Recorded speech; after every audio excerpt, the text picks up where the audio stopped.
Bonjour à tous. Moi, je travaille au laboratoire Époque d'Arcachon, comme vient de le dire Olivier. Je vais vous présenter aujourd'hui les tout premiers résultats de ma thèse. Je suis à la fin de ma première année. C'est une partie qui s'intéresse à la composition et au forçage de la matière organique particulière dans un système assez spécial vu qu'il est caractérisé par l'apparition saisonnière de mucilage marin. Tout d'abord, quelques généralités à rappeler au sujet des écosystèmes côtiers. C'est une zone où on retrouve de nombreux gradients, tant sur le point particulaire que dissous. Et c'est également une zone dans laquelle il y a de nombreuses interactions assez complexes entre le compartiment océanique et le compartiment continental. Typiquement, on a de nombreux phénomènes qui participent à un échange de matière entre les deux compartiments, donc notamment un export de matière continent-océan via les fleuves et les rivières, un export de matière vers les eaux profondes, une remise aux suspensions de la matière benthique, la reminéralisation le long de la colonne d'eau et plus localement la production primaire de phytoplancton et son transfert, le transfert de matière également vers les niveaux trophiques supérieurs au sein du réseau. Dans ce contexte, la matière organique particulière joue un rôle très important, notamment parce qu'elle est à la base du réseau trophique, mais aussi parce qu'elle est impliquée dans les cycles géochimiques de l'azote et du carbone. Sa composition, c'est une matière qui est hétérogène et sa composition varie beaucoup dans le temps.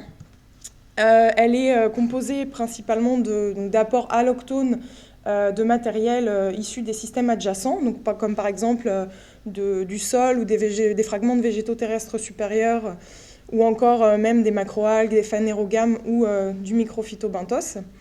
Mais elle est aussi impactée par... elle peut avoir des origines anthropiques, dues aux activités humaines. Et de manière autochtone, on a la production primaire de phytoplancton qui compose également la matière organique particulière et toutes les bactéries qui vont y être attachées. Comme je le disais, le système auquel on s'intéresse se situe sur la côte basque et il est caractérisé par l'apparition épisodique d'un matériel, d'un mucilage visqueux qui est plus communément, localement là-bas appelé liga. Comme vous pouvez le voir sur la première photo, c'est des espèces de particules que l'on suppose qui ressemblent un peu à des exopolymères transparents qui troublent les eaux et qui vont s'agglomérer et former des agrégats qui peuvent atteindre des tailles assez importantes. Et sur la deuxième photo, là, on le voit, c'est pris en fait, ça bouche un peu les mailles des filets des pêcheurs. Ce matériel apparaît principalement en surface et subsurface dans la colonne d'eau. Et on le retrouve principalement en période printanière, mais également de la fin de l'été jusqu'à la fin de l'automne.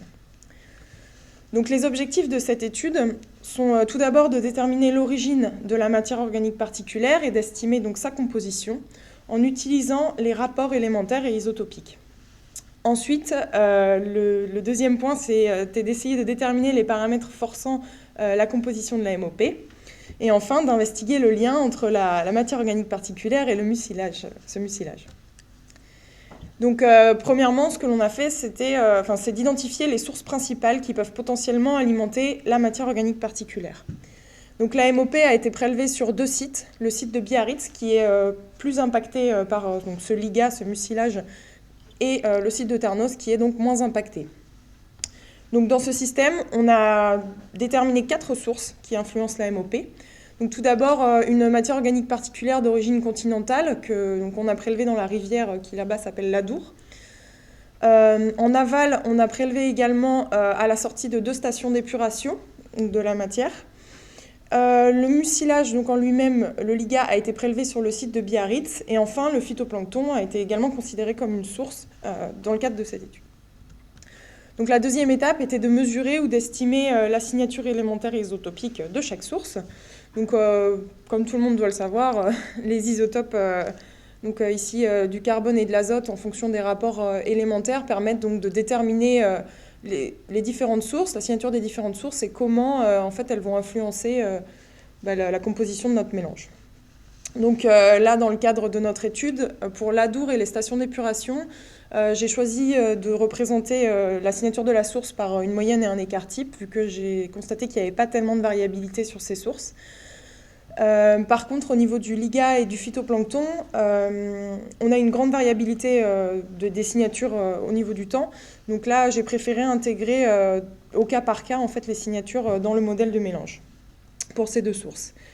Et donc, la troisième étape, c'est donc de quantifier la contribution de chaque source au pool de matière organique particulière par le biais d'un modèle de mélange, donc qui se compose en fait d'un système de 4 équations et 3 inconnues que l'on va résoudre.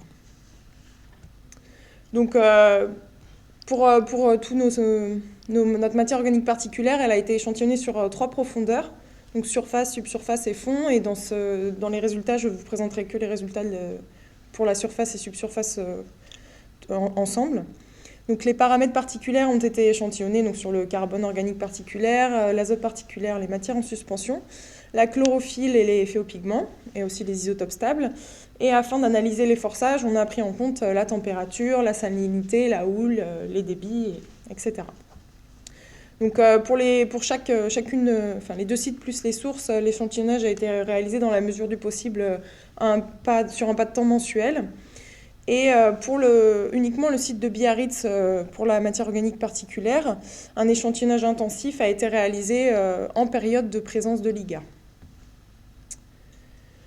Donc les premiers résultats montrent que, en fait, au final, là, comme vous pouvez le voir sur ce diagramme delta 13C, C sur N, pour les deux sites, donc en rouge le site de Biarritz et en bleu le site de Tarnos, on n'a pas les signatures isotopiques sont très similaires pour les deux sites, à la seule différence qu'on a une plus grande variation sur le site de Biarritz que sur le site de Tarnos.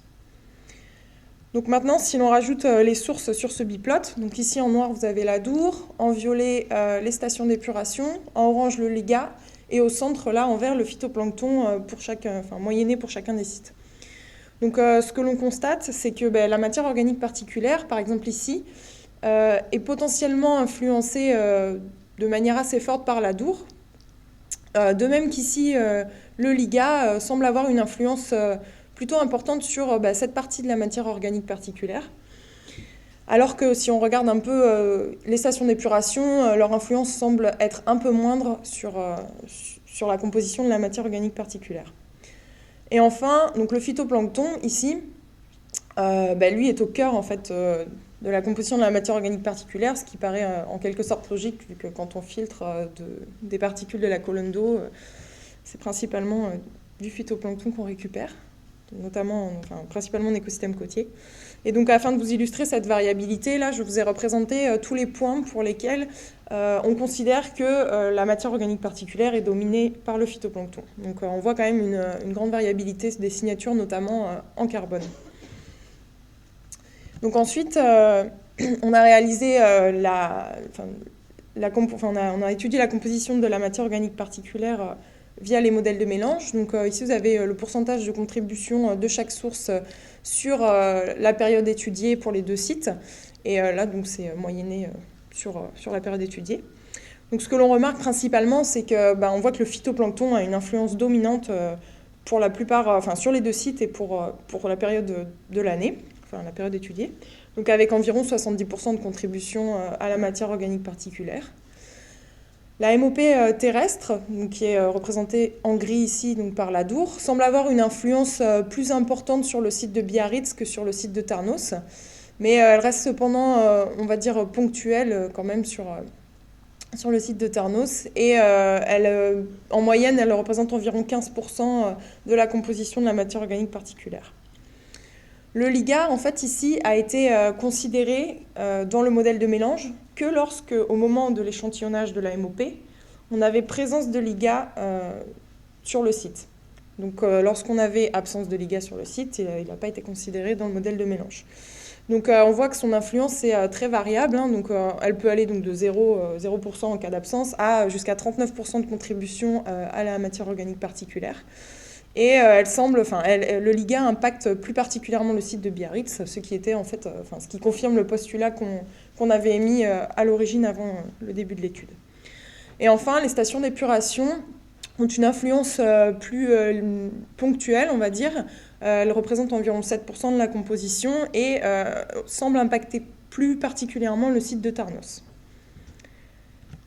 Donc en fait, ensuite, nous avons étudié les forçages à la composition de la matière organique particulière. Donc sur ces ACP, on remarque que sur l'axe 1, c'est le phytoplancton qui domine, qui est le mieux représenté, avec en opposition les autres paramètres. Et l'axe 2 permet de discriminer les sources adour et stations d'épuration, qui sont en quelque sorte anticorrélées au phytoplancton et indépendantes entre elles. Donc le même schéma est observé sur le site de Biarritz.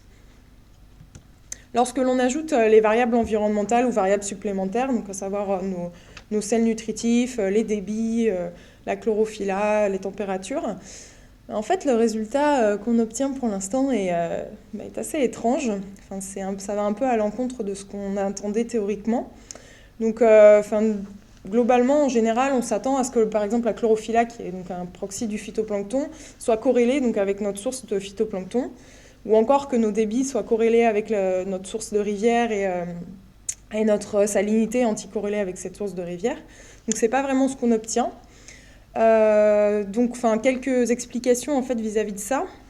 Ce serait que d'abord, par exemple, une source comme l'Adour, elle peut, même si la signature semble homogène sur l'année, elle est elle-même composée de matériel terrestre plutôt réfractaire, de matériel terrestre plutôt labile, ou de phytoplancton qui a été produit localement, donc phytoplancton d'eau douce. Donc cette matière, c'est elle-même déjà un mélange. Donc peut-être qu'il faudrait essayer de mieux maîtriser la variabilité temporelle de cette source-là pour pouvoir l'intégrer de manière plus juste dans le modèle de mélange.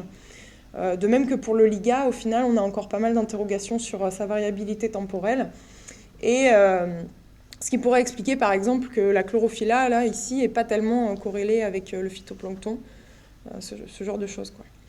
Et de plus, donc on a eu les données assez récemment et on est encore en attente de données, notamment pour les paramètres environnementaux et les paramètres de sel nutritif. Et j'espère vraiment que ça pourra nous donner des conclusions un peu plus solides pour la suite. Donc on a quand même quelques pistes de réflexion à creuser. Et enfin, pour ce qui est de la partie investigation du lien entre la matière organique particulière et le LIGA, donc ce qu'on se pose toujours comme question, c'est est-ce que le LIGA est donc une source de MOP, donc contribue à la composition de la matière organique particulière, ou est-ce que il provient d'exudats du phytoplancton qui s'agrègent entre eux, s'agglomèrent et ramassent entre guillemets toutes les petites particules qu'il y a dans l'eau. Donc c'est toujours un peu la question qu'on se pose, en sachant qu'au final le LIGA il a une signature isotopique qui lui est quand même propre et qui est assez différente de celle du phytoplancton. Il est moins négatif en carbone notamment. Et cet indice-là nous permet quand même de se poser la question de le considérer en tant que source. Et d'autant plus que, comme je vous ai montré sur le biplot tout à l'heure, il semble avoir une influence sur certains points de la MOP, sur certaines dates de prélèvement de la matière organique particulière. Donc il reste encore pas mal de travail à faire. Merci pour votre attention.